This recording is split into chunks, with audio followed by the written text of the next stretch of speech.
की सामाजिक व्यवस्था, सांस्कृतिक व्यवस्था, शैक्षणिक व्यवस्था और पारिवारिक व्यवस्था को खत्म कर दो, वो देश अपने आप खत्म हो जाएगा। अब यही षड्यंत्र चल रहा है। कैसे चल रहा है?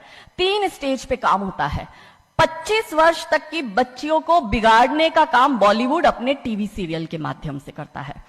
25 से 35 वर्ष की शादीशुदा महिलाओं का जीवन और उनके परिवार को बर्बाद करने का काम एकता कपूर जैसी महिलाएं अपने टीवी सीरियल के माध्यम से करती है।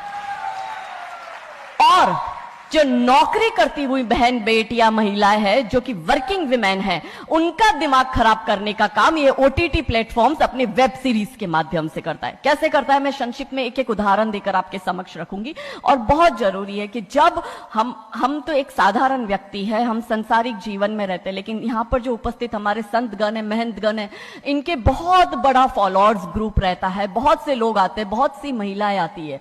ये बात वहां तक पहुंचे क्योंकि वो यहां पर उपस्थित नहीं है, पर हमें पता है कि वीडियो के माध्यम से हमारे संत श्री, हमारे महंत श्री हमारी ये वाणी जो है उन तक पहुंचाएंगे कि कैसे करते हैं। ये एक फिल्म बनाते हैं, 25 वर्ष की तक की बच्चियों को कैसे बिगाड़ना है।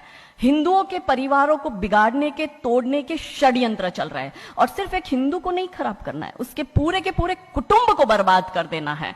तो एक भारत की महिला 2 परिवार को जोड़ती है, मायका पक्ष और ससुराल पक्ष। और हम कहते हैं कि भारत की परिवार व्यवस्था जो है वो मानवता की सबसे बड़ी देन है। तो इसी व्यवस्था को खत्म कर दो। कैसे कर दो? तो ये एक फिल्म बनाते हैं, अतरंगी रे। हमारी क्योंकि दीदी भी यहां उपस्थित है जो कि सेंसर बोर्ड में सदस्य है, तो हम इतना उनसे विनती करेंगे कि हमारी ये बात भी उन तक पहुंचाए। सिस्टमैटिकली ये फिल्मों में लड़की दिखाएंगे हिंदू की, लड़का दिखाएंगे मियां भाई का, और उसमें भी दिखाएंगे कि वो लड़का चाहे अनपढ़ हो, चाहे गवार हो, चाहे आतंकवादी हो, चाहे पंचर छाप हो, और वो हिंदू की लड़की चाहे कितनी पढ़ी लिखी हो, लेकिन उसका परिवार जो है वो रूढ़िवादी है, वो रिग्रेसिव है, और उसके सामने यदि वो घोड़ा भी चला रहा है, खच्चर टट्टू भी चला रहा है, तो वो बड़ा प्रोग्रेसिव है, वो बड़ा संस्कारी है। कैसे करते हैं? ये एक फिल्म बनाते हैं, अतरंगी रे। अतरंगी रे फिल्म में जो कि आज की युवा बच्चियों का लेटेस्ट क्रश है, सारा अली खान हीरोइन लेते हैं। हमारी युवा बच्ची इसको फॉलो करती है। उसमें यह दिखाते हैं कि सारा अली खान जो एक मुस्लिम लड़के के प्यार में पड़ जाती है और अपने परिवार से विरोध कर उनसे लड़ झगड़ कर ट्रेन में बैठकर वो भाग जाती है। उसी ट्रेन में एक संवाद होता है उस पिक्चर के हीरो का और उसी हीरोइन का। दोनों अपनी अपनी लव स्टोरी शेयर करते हैं। तो हीरोइन पूछती है हीरो को कि तुम्हारी लव स्टोरी बताओ। तो वो कहता है कि कल मेरी शादी होने वाली है और लव स्टोरी तो मेरी लव स्टोरी है कि मैंने बचपन से जिस लड़की से प्यार किया, जिसके साथ पढ़ाई की, जिसके साथ मैं बढ़ा हुआ, उसी लड़की से मेरी बचपन की मित्र जो मेरे समाज की है, जो मेरे गांव की है, उसके साथ ही मेरी शादी होने वाली है। तो वो हीरोइन कहती है अरे ये और कोई लव स्टोरी है, ये लव स्टोरी नहीं हो सकती। तो हीरो पूछता है तो फिर क्या हो सकती है लव स्टोरी? तो वो कहती है कि मैंने एक मुस्लिम लड़के से प्यार किया है, मैं ठाकुरों की लड़की हूं, पूरा समाज, पूरा घर, पूरा परिवार मेरे खिलाफ है और मैं उन सबको ठोकर मारकर, उनकी भावनाओं को ठोकर मारकर अभी ट्रेन में बैठकर भाग रही हूं उस लड़के से शादी करने के लिए। और वो हीरोइन वहां पे डायलॉग देती है कि लव स्टोरी तो मेरी लव स्टोरी है कि मैं ठाकुर की लड़की और वो कतई मियां भाई, और ये है असली लव स्टोरी।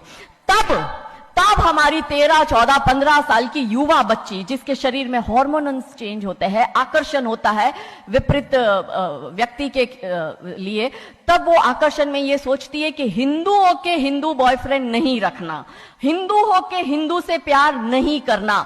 आप इतिहास में छपेगी, आपकी लव स्टोरी तभी बनेगी जब आप किसी मियां भाई से प्यार करेगी और उससे शादी करेगी। तो कैसे सिस्टमैटिकली ये स्लो पॉइजन बॉलीवुड की फिल्मों के माध्यम से फ्रेजाइल माइंड में डाला जा रहा है। और आज देखो कि क्यों समाज में लव जिहाद के केस बन रहा है, और उसका सबसे बड़ा और मुख्य कारण बॉलीवुड है, क्योंकि इन बॉलीवुड वालों ने हमारी बेटियों को हादी रानी और रानी चिन्नमा रानी अब्बा का नहीं दिखाया। इन बॉलीवुड वालों ने हमारी बेटियों को करीना खान दिखाया है ताकि वो अपनी कोख से तैमूर और जहांगीर पैदा करे। ये बॉलीवुड वाले लव स्टोरी पर फिल्म बनानी है तो ये हादी रानी और राजा रावत सिंह चुड़ावत पर क्यों नहीं बनाते?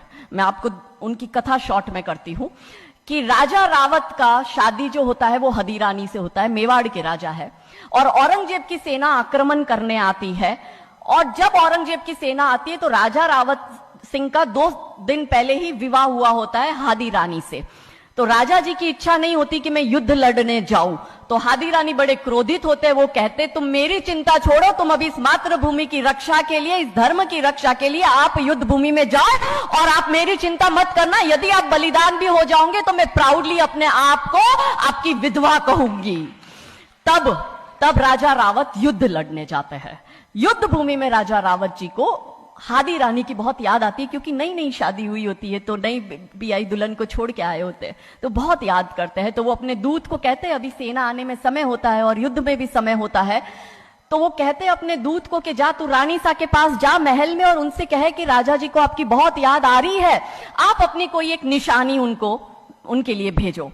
दूत भी बड़ा टेंशन में आ गया कि ये युद्ध भूमि में बैठे और इनको हादी रानी की याद आ रही है, ये युद्ध लड़ेंगे कैसे और जीतेंगे कैसे। पर वो दूत डरते डरते पहुंचा रानी सा के पास और रानी सा को कहता है कि राजा रावत जी ने आपकी एक निशानी मंगाई है, उनको आपकी बहुत याद आ रही है। तो रानी सा बहुत क्रोधित हो जाते कि ये मेरा पति कैसा, ये युद्ध लड़ेगा कैसे, औरंगजेब की इतनी बड़ी विशाल सेना है, यदि जहां युद्ध भूमि में बैठकर उसको रणनीति बनानी है वहां वो मेरी निशानी मंगवा रहा है। तब हमारी हादी रानी क्रोधित होती है, हाथ में तलवार लेती है, अपनी गर्दन काटती है, थाल में सजा के दूत को देती है और कहती है जा तेरे राजा को जाके दे देना मेरी निशानी। तब वो दूत युद्ध भूमि में जाता है, राजा जी को हादी रानी की निशानी यानी कि उनका कटा हुआ मुख देता है। राजा जी बड़े दुखी हो जाते हैं, उनको लगता है उनसे बहुत बड़ी गलती हो गई। राजा जी रानी की अंतिम इच्छा समझ जाते हैं। रानी जी के लंबे बाल होते हैं, उन बाल की वो माला बनाते हैं, उनके मुख की माला बनाते हैं, वो युद्ध लड़ते हैं, औरंगजेब से युद्ध जीतते हैं और जीतने के बाद राजा रावत वहीं युद्ध भूमि में अपना बलिदान देते, अपनी गर्दन काटकर वहीं अपने जीवन का त्याग करते हैं। यह है लव स्टोरी। पर बॉलीवुड इस पर फिल्म नहीं बनाएगी कि इतिहास चुराए नहीं है, हमने इतिहास बनाए हैं और लाखों शीश कटे हैं रण में, तब जाके हिंदू कहलाए हैं। ये महान गौरवशाली इतिहास हमारा, पर बॉलीवुड इसका इतिहास हमारे समक्ष आने नहीं देता। अब रहा 25 से 35 वर्ष की महिला, कैसे बिगाड़ती है एकता कपूर। वही sari, typical dress, typical getup, पीछे उसकी सीरियल में एकता कपूर की सीरियल में पीछे बहुत बड़ी अंबे मां की मूर्ति। दिखाएंगे कैसे हिंदू महिला को, क्योंकि परिवार खत्म करना है हिंदुओं का।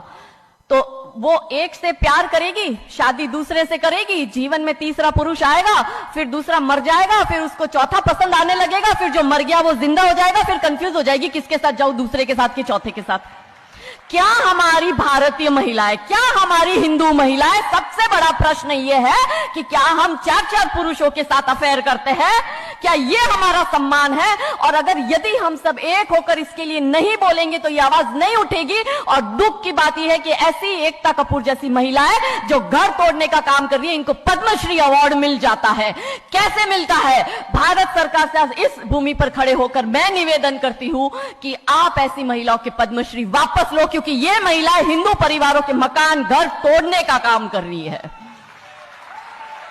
और तीसरा और अंतिम, नौकरी करने वाली बहनों का दिमाग कैसे खराब करना है। तो ओटीटी प्लेटफॉर्म के माध्यम से ये दिखाएंगे कि यदि आप नौकरी कर रही है तो आपके सास ससुर आपके पैर की जूती, आपका पति आपके पैर की जूती। बच्चा पैदा करने के लिए आपको किसी से शादी करने की जरूरत नहीं है, आपको ससुराल व्यवस्था में रहने की जरूरत नहीं है, और आप है फेमिनिस्ट। और स्त्रीवाद का झंडा दिखाकर हमारी बहन बेटियों को एक हाथ में शराब का ग्लास, दूसरे हाथ से सिगरेट फूको, अंग्रेजी में गालियां बको और आप अपने आप को फेमिनिस्ट कहो। क्या यह फेमिनिज्म है भारत की धरती का? ये कभी नहीं हो सकता। रानी चिन्नमा, रानी अब्ब का फेमिनिज्म का उदाहरण है। और दूर जाने की जरूरत नहीं है, हमारी परम पूजनीय दीदी मां साध्वी रितंबरा दीदी मां फेमिनिज्म का सबसे बड़ा उदाहरण हमारे समक्ष है। रानी नायका देवी, रानी लक्ष्मीबाई हमारे लिए फेमिनिज्म का सबसे बड़ा उदाहरण है। तो यहां उपस्थित सभी महानुभावों से हम यही विनती करते हैं कि फिल्म के माध्यम से ड्रग्स, अश्लीलता और गाली गलौच ये दिखाने के सिवाय कुछ नहीं होता। तो हम सब मिलकर एक साथ एक आवाज उठाए कि इन चीजों का बंद होना बहुत जरूरी है, क्योंकि आने वाली पीढ़ियों को बर्बाद करने का काम ये लोग अपने टीवी सीरियल और फिल्मों के माध्यम से कर रहे हैं। और क्योंकि शुरुआत भगवान राम जी के नाम से करी थी, तो अंत भी हम भगवान राम जी के नाम से करना चाहेंगे कि कौन है राम। राम जो है चेतना है, बिंदु है, बिंदु जिससे प्रस्फुटित है तेज, तेज जो कि इस समस्त सृष्टि की रचना की कल्पना का हेतु है, अनाम है, अनाम जो है पंक्ति में प्रथम, प्रथम है धर्म धैर्य का